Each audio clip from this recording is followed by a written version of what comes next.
Well, this story is fitting coming after Memorial Day, as this might be the craziest story I've reported on to date.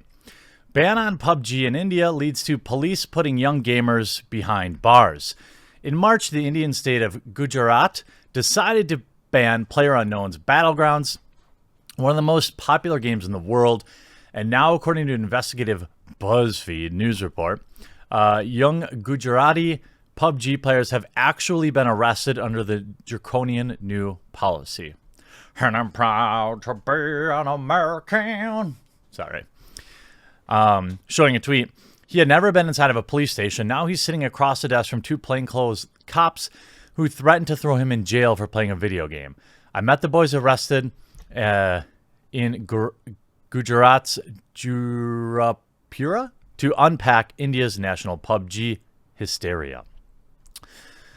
Not only are players subject to fines and jail time, but the general public is encouraged to call police if they see anyone playing PUBG. While PUBG first launched on PC, Tencent made it available in mobile in 2018. Given the game's popularity on smartphones, this means that someone could see you quietly playing it on a bus and turn you in. The ban is actively enforced between March 9th and April 30th. By mid-March, police had arrested 21 people. PUBG is not especially aggressive, but it's very popular along with its easily accessible free-to-play format. All you need is Wi-Fi and a decent smartphone. It's created waves of paranoia around mobile gaming. The game itself, based on the Battle Royale principle, where one player must take out 100 players on an island. PUBG is not only a popular Battle Royale game on the market, but there's also Fortnite and a slightly more cartoonish version of PUBG. The police commissioner cited various unnamed sources that claim games like PUBG lead to bad traits and are shown to be increased in children and youth. Oh my God.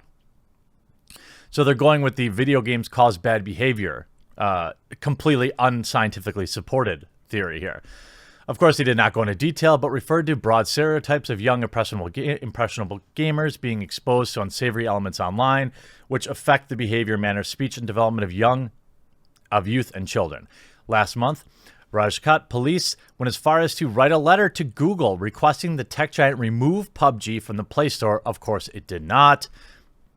Of course, there are instances where people might be suffering from gaming addiction. Earlier this month, Indian News reported on one young woman, an avid PUBG player, who demanded a divorce from her unsupportive husband. However, we can't believe we have to say this, not all gamers are addicts.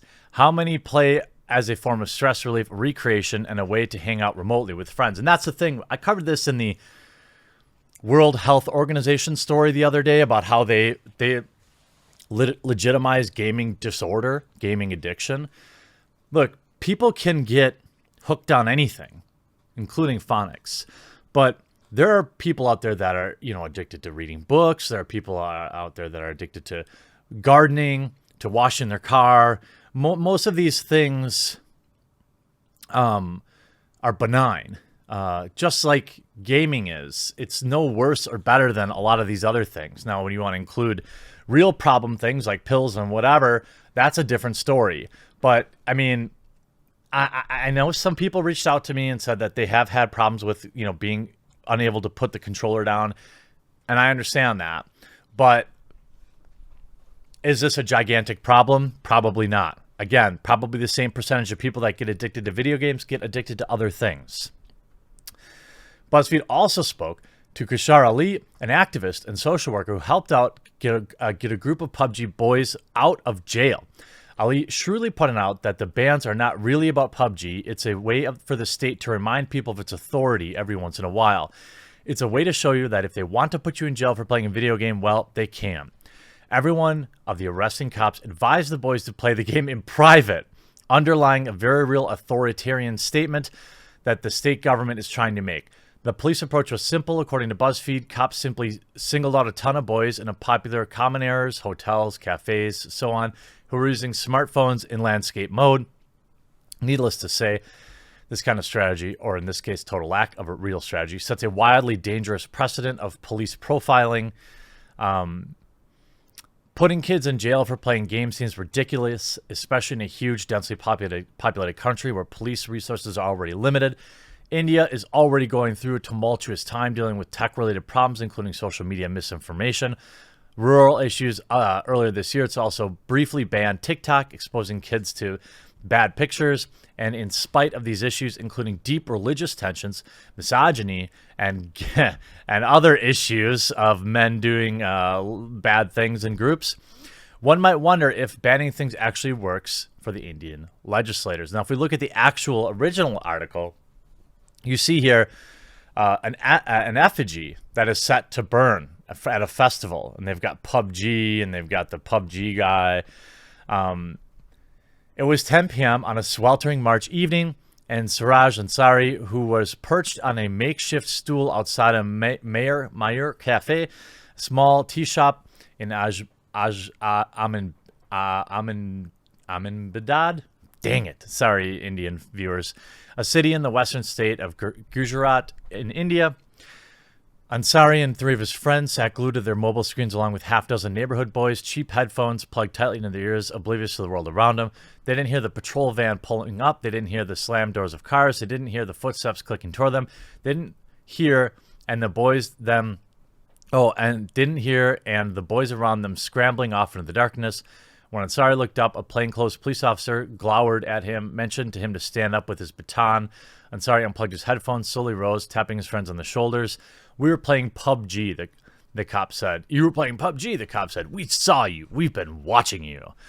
PUBG is short for PlayerUnknown's Battleground. It's a hugely popular online multiplayer game, which has been topping the charts in countries around the world, including India. I will say, I've been streaming on DLive lately, and I had no idea that PUBG Mobile was a thing.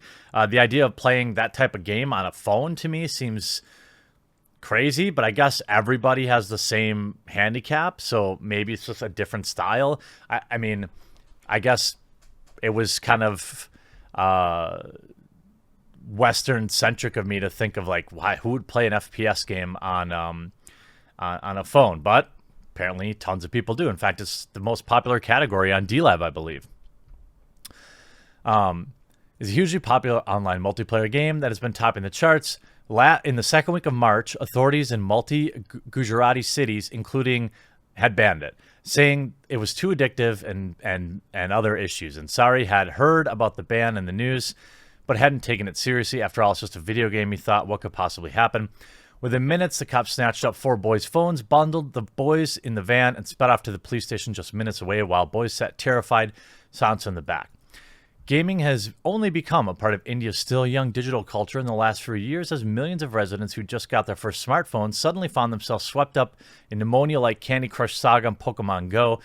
But nothing has come close to being as viral as PUBG. Within months of launch, PUBG became the top-grossing app on the Android in the country, vaulted overnight the public consciousness. Its popularity has been unprecedented. There was a PUBG-themed wedding photo shoot. A teen racked up $700 bill in in-app purchases on his dad's credit card. By the way, that's enough to pay for several months of rent in an Indian city. Even Bollywood jumped in, getting a popular actor to promote the game by playing PUBG live in front of signage with the film's release date. But the backlash followed just as swiftly. In January, an activist based in Hyderabad demanded a national ban of the game, saying it promoted bad behavior and cruelty. In February, an 11-year-old boy from Mumbai and his mother fled a court petition to get PUBG banned in schools because she claimed it promoted bad behavior, cyberbullying, and it was addicting. This is crazy things to be reading, but it's not that far removed from where this country was just 20 years ago. And, it's also interesting to see how China is treating mobile apps by replacing blood effects with different colors. And I would strongly suspect you're going to see, given how popular PUBG is, I wonder if they're going to change those effects in the game and try to appease their government. No state went as far. However, in the western state of Gujarat, on March 6th, police in the Gujarati city of Rajkot banned the game within the city limits. From various sources come to our knowledge, after playing the games like PUBG, bad traits, or whatever, playing a video game seems like a dubious grounds for an arrest to PUBG fans and free internet advocates. But less than a week later, other parts of Gujarat, including Ahmedabad, this state's largest city, and its third largest city, had banned the game, citing similar reasons. The national hysteria around PUBG is unfurling at the moment when Indians are struggling with the fallout of rapid technological progress, the deadly spread of rumors on WhatsApp, rampant issues on social media, and dangerous misinformation campaigns. People have now demanded that tech companies grapple with the effects on users, and that the particular panic around PUBG and the resulting arrests in Gujarat reflect lawmakers' blunt response when forces they see as destabilizing sweep in. Well, look, India's got enough problems with, the caste system and stuff like that, but, let's worry about video games. Video game bans are not unfamiliar, but arresting young men for playing them, or young people in general, I would say. Not very woke, BuzzFeed. Girls play video games too. The education to safeguard the education of children and youth is a severe and questionable method of protecting the interests of young adults. Well, here's the thing. Most people, when you tell them they can't do something, they want to do that thing more. Most teen boys, teen girls, you tell them not to do something, they are going to do it. One thing I always told my parents about herbaceous blends, they were always like, crazy, like imagine a caricature of like Reefer Madness, and they were always like, this is the worst. Well, what does that do? It pushes everyone to go try it and see what all the hubbub's about. And then you find out that it's really no big deal, and then it completely ruins the credibility of your parents or lawmakers or people that have been saying it's so evil. And then it becomes a counterculture thing. It becomes about sticking it to the man. And that's exactly what's going to happen with this app, I imagine, of course. With 21 different people arrested for playing this game, that's crazy. Should PUBG remove their app from the App Store in areas where it's illegal? No, I don't think so. But it's an interesting, precarious situation, wouldn't you say? Government responses to perceived online issues have been strong at India at times. There have been more than 300 reported internet shutdowns in the last 6 years in wake of bad events, in particular in Gujarat, a conservative state known for being the home state of Modi, India's controversial Hindu nationalist prime minister has been vigilant about curbing the onslaught, not just of technology, but in all manner of behaviors. The thing is, this is about controlling your people. I'm sure of it. It's about, we see this with China. They basically have their own internet. This is about controlling your people. The fact that you arrested 21 people, that's insanity to me. They're just kids playing a game. But again, the story is actually pretty good, which is rare from BuzzFeed. They are still capable of decent reporting. And it's insanity to me. It's just a video game. Let's relax a little bit. India, chill out. Worry about PewDiePie roasting you, I guess. I don't know. This is craziness. I hope you enjoyed this video. I hope India gets their head out of their butts and stops putting kids in jail for playing mobile games.